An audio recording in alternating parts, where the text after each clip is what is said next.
কারাগার থেকে বেরোলেন এক বিজেপি বিধায়ক। কেন কারাগারে যেতে হলো রাতাবাড়ির বিজেপি বিধায়ক বিজয় মালাকারকে? আর সেই ঘটনাকে ঘিরেই শ্রীভূমি জুড়ে শুরু হয়েছে জোর রাজনৈতিক চর্চা। প্রশ্ন উঠছে, কেন হঠাৎ কারাগারে যেতে হলো রাতাবাড়ির এই বিজেপি বিধায়ককে?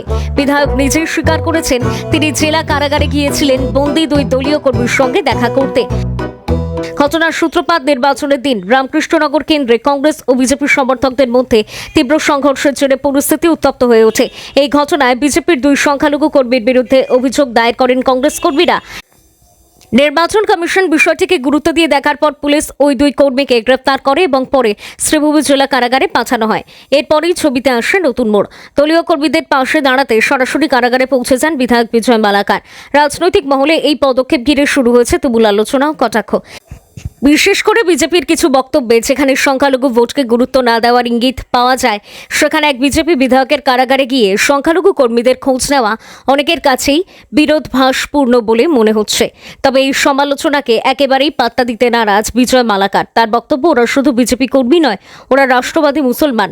দলীয় সহকর্মী হিসেবে তাদের পাশে দাঁড়ানো আমাদের দায়িত্ব। তার এই মন্তব্য নতুন করে রাজনৈতিক বিতর্কে ঘি ঢেলেছে। সব মিলিয়ে একদিকে নির্বাচনী পরবর্তী হিংসা, অন্যদিকে বিধায়কের কারাগার সফর, এই দুয়ের মিশেলে শ্রীভূমির রাজনীতিতে এখন তুঙ্গে উত্তাপ। ঘটনার পরবর্তী মোড় কোন দিকে যায় সেদিকেই নজর রাজনৈতিক মহলের। হঠাৎ করে কারাগারে কেন? আমার পার্টির দুইটা কার্যকর্তা ইলেকশনের দিন অল্প গন্ডগোল হয়েছিল, ওইটা নিয়ে হয়তো ইলেকশন কমিশন কেস দিয়েছিল, ওরা অ্যারেস্ট হয়েছে। এই দেখা করতে আসলাম পার্টির কার্যকর্তা। এমনিতে ঠিক আছে ওরা? ঠিক আছে, কোনো অসুবিধা নেই।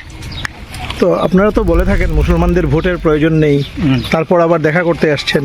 ওরা আমার পার্টির কার্যকর্তা ভাই, আমরা তো রাষ্ট্রবাদী মুসলিমের ভোটের কথা বলি। আমরা যারা রাষ্ট্রবাদী মুসলিম আছে ওরা আমাদেরকে ভোট দেয়, আর আমরা ওদের কথা বলি যে ওরা আমাদের সঙ্গে আছে আর সঙ্গে থাকবে। আপনারা জানেন আমাদের মাননীয় মুখ্যমন্ত্রী, মাননীয় প্রধানমন্ত্রী সবাই বলেন রাষ্ট্রবাদী মুসলিমের সঙ্গে আমরা আছি, আর রাষ্ট্রবাদী মুসলিম আমাদেরও সঙ্গে আছে। আচ্ছা, রাষ্ট্রবাদী মুসলিম বলতে কি বোঝাতে চান আপনারা? রাষ্ট্রবাদী মুসলিম বলতে আপনি যারা ভারতবর্ষকে ভালোবাসে, ভারতবর্ষের প্রতি যাদের প্রেম আছে তাদের কথা বলছেন।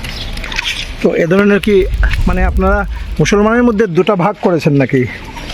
আমরা ভাগ করিনি, আমি বলছি রাষ্ট্রবাদী যারা আছে ওনাদের সঙ্গে আমরা আছি।